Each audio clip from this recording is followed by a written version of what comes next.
ओम नमो भगवते वासुदेवाय नमः। हर हर महादेव सभी को।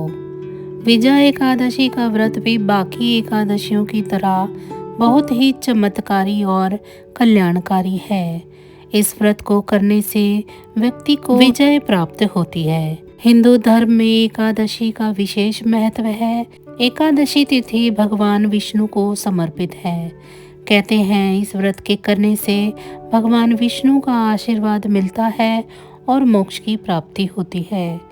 फाल्गुन माह के कृष्ण पक्ष एकादशी को विजया एकादशी के नाम से जाना जाता है। विजया एकादशी को लेकर मान्यता है कि इस व्रत को रखने से व्यक्ति को विजय मिलती है। लंका विजय करने की कामना से बगदालभ्य मुनि के अनुसार समुद्र के तट पर भगवान राम ने इसी एकादशी का व्रत किया था, जिसके प्रभाव से रावण का वध हुआ और भगवान रामचंद्र की विजय हुई। विजय एकादशी के दिन पहले एक शुद्ध स्थान बनाएं और उस पर सप्तनाज रखें। विजया एकादशी के दिन सुबह ब्रह्म मुहूर्त में उठें। इसके बाद पूजा का मंदिर अच्छे से स्वच्छ कर लें। फिर उस पर सप्तनाज रखें। इसके बाद वहां पर चांदी, तांबे या मिट्टी का कलश स्थापित करें। इसके बाद भगवान विष्णु की मूर्ति को स्थापित करें। फिर धूप, दीप, चंदन, फल, फूल और तुलसी आदि से भगवान विष्णु की पूजा करें। व्रत रखने के साथ साथ विजया एकादशी व्रत की कथा का पाठ करें। रात्रि के समय श्री हरि का नाम जाप करते हुए जागरण करें। विष्णु सहस्त्र नाम का पाठ करना इस दिन अत्यधिक शुभ माना जाता है। विजया एकादशी की कथा के अनुसार त्रेता युग में मर्यादा पुरुषोत्तम श्री रामचंद्र जी को जब 14 वर्ष का वनवास हो गया, तब वे श्री लक्ष्मण और माता सीता के साथ पंचवटी में निवास करने लगे।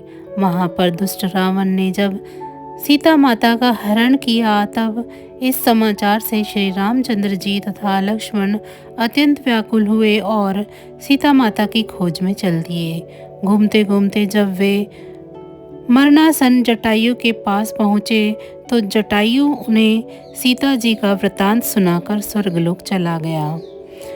कुछ आगे जाकर उनकी सुग्रीव से मित्रता हुई और बाली का वध किया।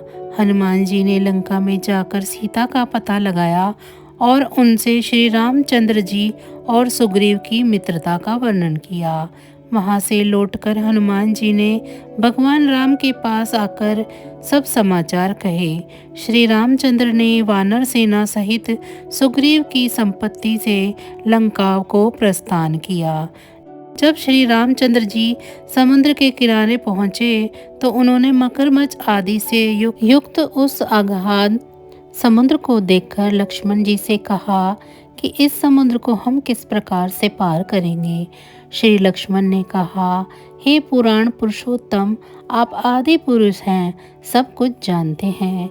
यहाँ से आधा योजन दूर पर कुमारी द्वीप में वकदालभय नाम के मुनि रहते हैं। उन्होंने अनेक भ्रम देखे हैं।